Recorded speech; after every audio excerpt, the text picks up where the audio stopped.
ഇസ്രായേൽ-ഇറാൻ സംഘർഷത്തിൽ ആശങ്കയും ആകുലതയും അറിയിച്ച് ലിയോ 14 പാപ്പ.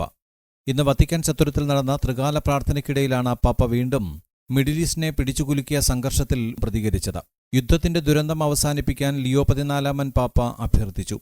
യുദ്ധം പ്രശ്നങ്ങൾ വർദ്ധിപ്പിക്കുകയും ശാശ്വതമായ പരിഹാരങ്ങൾ നൽകാതെ ആഴത്തിലുള്ള മുറിവുകൾ സൃഷ്ടിക്കുകയും ചെയ്യുന്നുവെന്ന് പാപ്പ ഓർമ്മിപ്പിച്ചു. ഇറാനിൽ നിന്ന് ഭയപ്പെടുത്തുന്ന വാർത്തകളാണ് തുടരെ വരുന്നത്. ഇറാന്റെ ആണവ കേന്ദ്രങ്ങൾ US ആക്രമിച്ച് ഏതാനും മണിക്കൂറുകൾക്ക് ശേഷമാണ് പരിശുദ്ധ പിതാവിന്റെ വാക്കുകൾ എന്നത് ശ്രദ്ധേയമാണ്. Si fa sempre più pressante. Oggi più che mai l'umanità grida e invoca la pace.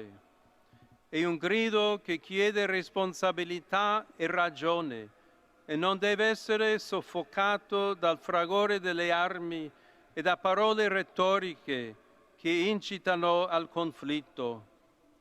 Ogni membro della comunità internazionale ha una responsabilità morale: fermare la tragedia della guerra.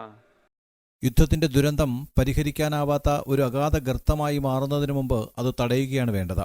അതിന് അന്താരാഷ്ട്ര സമൂഹത്തിലെ ഓരോ അംഗത്തിനും ബാധ്യതയുണ്ടെന്നും പാപ്പ കൂട്ടിച്ചേർത്തു. യുദ്ധം പ്രശ്നങ്ങൾ പരിഹരിക്കുന്നില്ല, മറിച്ച് അത് അവയെ വർദ്ധിപ്പിക്കുകയും ജനങ്ങളുടെ ജീവിതത്തിൽ ആഴത്തിലുള്ള മുറിവുകളുണ്ടാക്കുകയും ചെയ്യുമെന്നും പാപ്പ കൂട്ടിച്ചേർത്തു.